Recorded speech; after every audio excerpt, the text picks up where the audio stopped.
안녕하십니까. 국제항공물류 실무과정을 진행하게 되는 에어컨설팅의 박준호 대표입니다.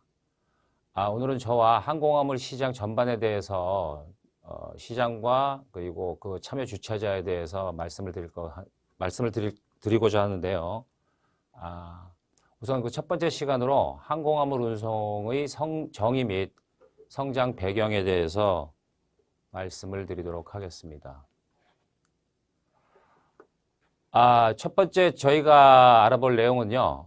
물류와 운송의 차이점부터 알아볼까 해요. 항공화물 시장을 제대로 이해하기 위해서는 기본적으로 물류가 어떻게 움직이는 것이고 운송이라는 용어와 단어가 어떤 개념을 갖고 있는지에 대해서 기본적으로 알고 넘어가야 된다고 생각하기 때문입니다. 추가로 항공화물 시장은 어떤 참여자들이 있고 그리고 앞으로 중장기적으로 항공화물 시장이 어떤 성장 요인을 가질 수 있는지에 대해서도 알아보도록 하겠습니다. 항공화물 운송, 항공화물 국제물류 시장을 알아보기 전에 우리는 기본적으로 운송과 물류의 차이에 대해서 알아봐야 합니다. 기본적으로 로지스틱이란 말을 요즘 우리 물류산업에서 많이 쓰죠.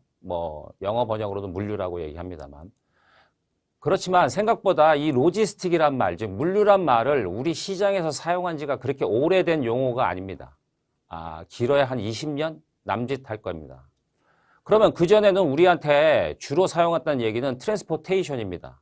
즉 트랜스포테이션은 특정 A 지점에서 B 지점까지 단순하게 재화를 이동하는 것이 전부였어요.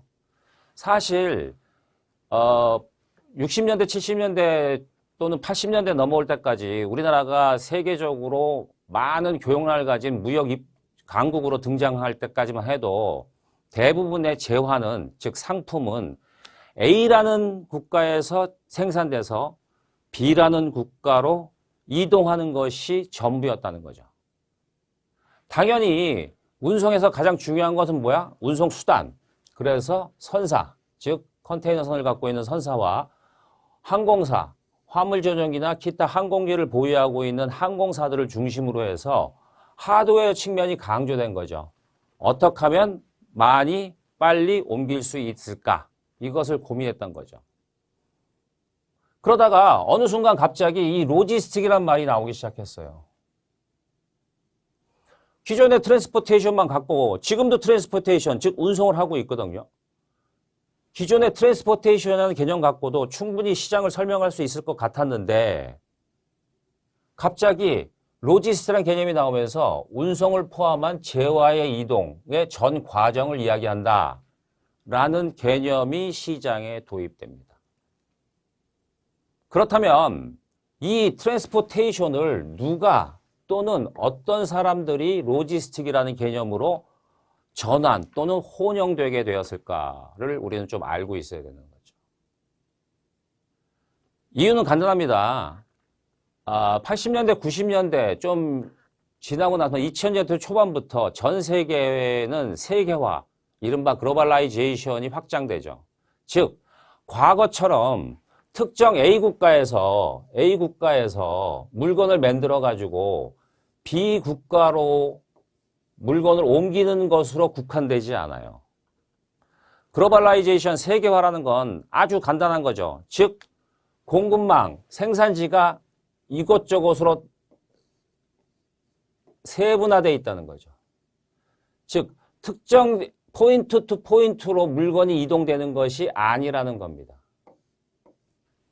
그러다 보니 기존의 트랜스포테이션의 개념만 갖고는 더 이상 이것을 설명할 수 있는 길이 없어요.